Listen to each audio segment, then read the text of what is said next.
Video एक अच्छी बहुत लगे ही तो रईस लाइक व्यक्ति सब्सक्राइब जरूर कर उन्होंने एक लीजिए। नाव आज हम बनाई। आपको बताएंगे उनको भगवान बोटिंग किस का बड़ा तरीके से शौक अपने था। भक्तों पर कृपा करते उनको हैं। लगा कि मैं अपनी नाव लेकर के समुद्र में जाऊंगा, समुद्री यात्रा करूंगा। एडवेंचर के बड़े शौकीन थे, लेकिन ईश्वर के अनन्य भक्त थे।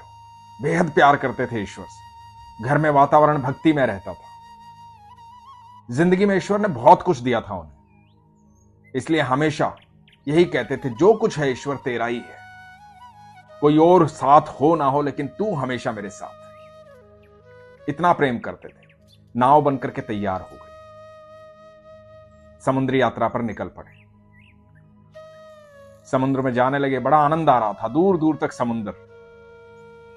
अपनी नाव में बैठे हुए ईश्वर का धन्यवाद कर रहे हैं। हमेशा उनको यह महसूस होता है कि ईश्वर मेरे साथ है, मेरे प्रभु मेरे साथ है।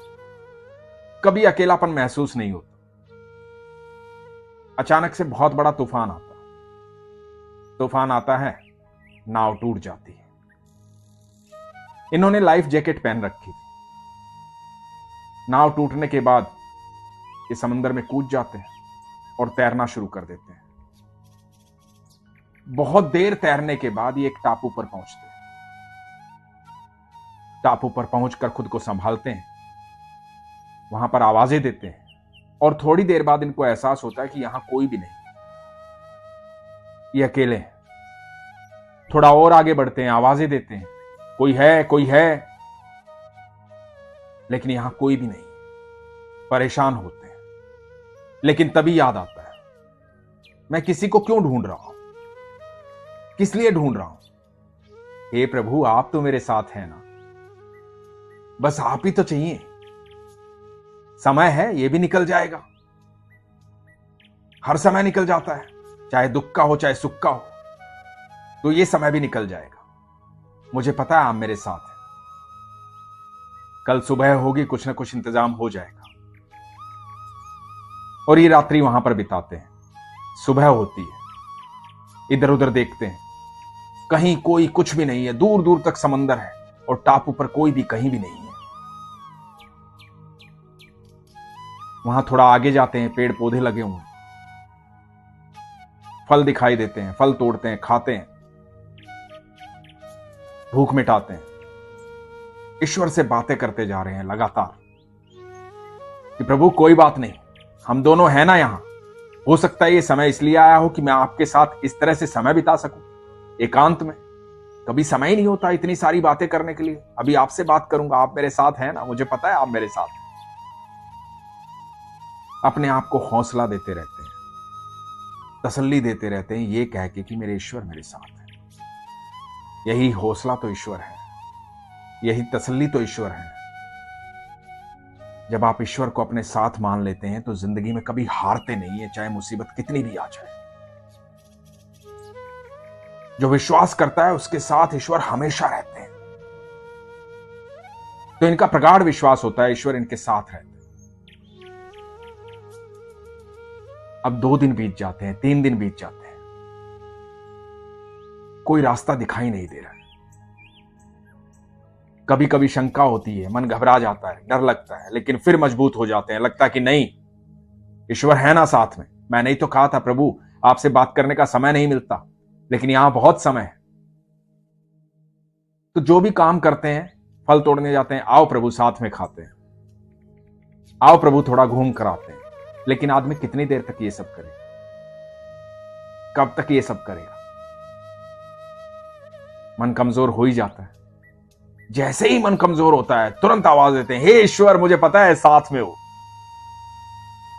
ये दिमाग जो है ना, ये मेरे साथ खेलता है, मुझे डराने की कोशिश करता है, पर मुझे तो पता है ना आप मेरे साथ हो। मैं डरूंगा नहीं, घबराऊंगा नहीं। यही विश्वास होता है। अब सोचते हैं कि पता नहीं कब तक यहां रहना है। लकड़ियां तोड़नी शुरू करते हैं। लकड़ियां तोड़ करके, घास फूस से, लकड़ियों से एक झोपड़ी बनाने की तैयारी करते हैं। जिंदगी में एक काम कभी भी नहीं किया था। बहुत नौकर चाकर थे, बहुत पैसा था, सारी सुख सुविधाएं थी, लेकिन बड़े आनंद के साथ ये काम कर रहे हैं, एक झोपड़ी तैयार कर रहे हैं। और बार बार ईश्वर को कह रहे हैं, प्रभु देखो, यहां ऐसे बनाएंगे, इसको ऐसे बनाएंगे, आओ चलो।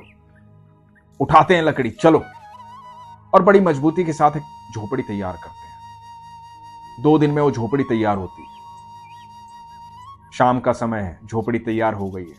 झोपड़ी के बाहर खड़े हैं, बड़े खुश हैं, प्रसन्न हैं। भगवान से कह रहे हैं, बताओ अच्छी लग रही है ना, अब हम दोनों रहेंगे यहां पे, बढ़िया लग रही है ना। आज तो मौसम भी खराब था, बरसने से पहले झोपड़ी बन गई है, कितना अच्छा लग रहा है, खुश है। कोई भी व्यक्ति जब किसी चीज का निर्माण करता है खुद से, उसकी प्रसन्नता का ठिकाना नहीं रहता है। आप सोचो, ईश्वर ने सारी सृष्टि बनाई है, वो हमें देखकर कितने प्रसन्न होते होंगे, क्योंकि हम उनकी रचना है। तो ये व्यक्ति बड़ा प्रसन्न होता है, भगवान से कहता है कि प्रभु देखो मजा आ गया, आपने कितना साथ दिया, कितनी सुंदर झोपड़ी बनाई है। ये बड़े खुश हैं और मौसम फिर बिगड़ जाता है। मौसम बिगड़ता है, जोर से बिजली कड़कड़ाती है और बिजली गिरती है इनकी झोपड़ी पर। ये दूर खड़े हैं, देख रहे हैं, बड़ी मेहनत से वो झोपड़ी बनाई थी, झोपड़ी में आग लग गई, जल गई। अब पहली बार इतने दिनों में ये इतने दुखी हुए कि भगवान को बोले कि प्रभु, मैंने जिंदगी में कभी किसी का गलत नहीं किया, इसीलिए आप पर इतना विश्वास करता हूं, इसीलिए मुझे ये भरोसा भी रहता है कि आप मेरे साथ हो, हर समय साथ। लेकिन ये क्या हो रहा है मेरे जीवन में, क्यों कर रहे हो आप ऐसा, क्यों किया आपने ऐसा? मैंने कितनी मेहनत से बनाई थी, आपको तो सब पता है, आप तो यहीं पे हो, देख रहे हो, लेकिन इसमें भी आग लगा दी। वहां मेरा परिवार क्या सोच रहा होगा? मैंने अब तक आपसे शिकायत नहीं की, क्योंकि मुझे भरोसा है कि आप कुछ ना कुछ कर दोगे, लेकिन अब क्या बोलूं मैं आपको, क्या करूं मेरे भरोसे का? इसमें भी आग लग गई। और ये कह करके जोर जोर से रो रहे हैं, दुखी हैं। इतने में आवाज सुनाई देती है, हेलो, हाँ आप। ये देखते हैं, आइए आइए, इधर आइए, हम आ गए हैं। एकदम से चौंकते हैं, कौन आ गया है? बोलते कौन है? अरे हम आपको ढूंढते हुए यहां आ गए हैं, आपको 6 दिन हो गए हैं गायब हुए हुए, हम रेस्क्यू वाले हैं। ये तो यहां आग लगी दिखाई दी तो हमें पता लगा कि शायद आप यहीं होंगे, 2 दिन से ढूंढ रहे हैं हम। अभी आग ना लगती तो हमें पता ही नहीं लगता कि आप यहां पे हैं। आइए चलिए। ये व्यक्ति वहां पर लेट करके दंडवत प्रणाम करता है अपने ईश्वर को, बोलता है कि क्षमा करना प्रभु, मैंने कितनी शिकायत कर डाली, मैं क्यों भूल गया था कि आप हर समय साथ हैं। जब मैं हर बात में ये कह रहा था कि आप मेरे साथ हो, अब मेरे साथ हो, तो अब क्यों नहीं सोचा कि आप साथ हो, आपके सामने ही आग लग रही है। मुझे क्षमा करना पड़ा। दोस्तों, जीवन में कई बार ऐसी कठिनाई आती है, हमें लगता है कि ये हो क्या रहा है जीवन में, क्यों दुखी है, क्यों परेशान है, इतना सब कुछ करते हैं, अच्छा करते हैं, पूजा पाठ भी करते हैं, फिर भी दुख आ रहा है, क्यों आ रहा है?